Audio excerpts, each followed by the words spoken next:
ये कहानी कमजोर दिल वालों के लिए नहीं। ये स्टोरी बिल्कुल फिक्शनल है। इसमें दिखाए गए तमाम किरदार, मनाजिर और वाकयात सिर्फ कहानी का हिस्सा हैं।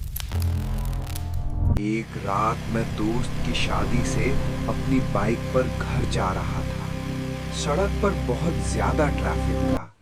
रात काफी हो चुकी थी और मैं ट्रैफिक में फंसा हुआ था। तभी मुझे याद आया कि एक रास्ता जंगल से होकर मेरे घर की तरफ जाता है। मैंने तुरंत बाइक मोड़ी और जंगल वाले रास्ते पर चल दिया। जंगल बहुत सुनसान था।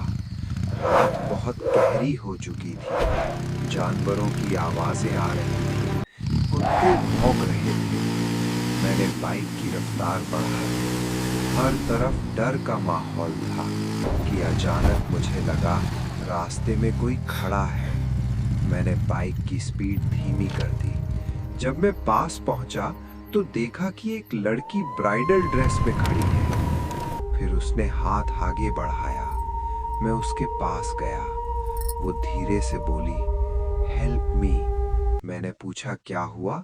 वो बोली, मेरे घर वाले मेरी शादी जबरदस्ती करवा रहे थे। मैं भाग आई हूँ। मुझे अपने घर में जगह दे दो। सुबह होते ही मैं चली जाऊंगी। और फिर वो जोर जोर से रोने लगी। मैंने थोड़ी देर सोचा और उसे अपनी बाइक पर बिठा लिया। घर अभी दूर था। मैंने बाइक की रफ्तार बढ़ा दी और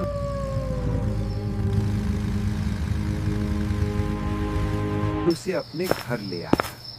जैसे ही उस लड़की ने घर में कदम रखा, घर की हवा कुछ अजीब सी हो गई। मैंने उससे खाने के बारे में पूछा, लेकिन वो कुछ नहीं बोली और सीधे गेस्ट रूम में चली गई। मैंने समझा कि वो परेशान है। फिर मैंने उससे कहा, दरवाजा अंदर से लॉक कर लेना। उसके बाद मैं भी अपने कमरे में जाकर अपने बिस्तर पर लेट गया। लेटे लेटे मेरे मन में ख्याल आया कि वो लड़की इतनी रात को जंगल में अकेली क्या कर रही थी। सोचते सोचते मैं सो गया। रात करीब 3 बजे मेरी आंख खुली। वॉशरूम में पानी टपकने की आवाज आ रही थी। मैंने सोचा कि शायद नल खुला रह गया होगा। जाकर देखा तो नल सच में खुला था और पानी टपक रहा था। मैंने नल बंद किया। जैसे ही मैं पीछे मुड़ा, नल फिर से खुल गया। मैं थोड़ा डर गया। मैंने नल फिर से बंद किया और पानी पीने के लिए किचन में गया। जैसे ही मैंने फ्रिज खोला, जिस कमरे में वो लड़की थी, उस कमरे से अजीब आवाजें आने लगीं। मैंने दरवाजे पर हाथ रखा तो दरवाजा पहले से खुला था। मैंने दरवाजे पर ठक ठक की और अंदर चला गया। अंदर वो लड़की दीवार की तरफ मुंह करके खड़ी थी।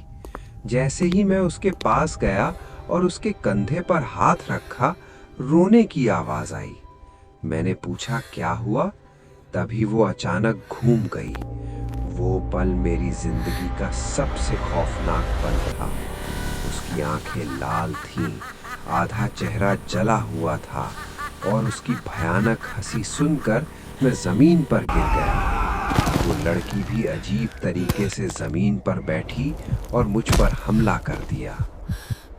आगे की वीडियो देखने के लिए चैनल को सब्सक्राइब करें और कमेंट में पार्ट 2 लिखें।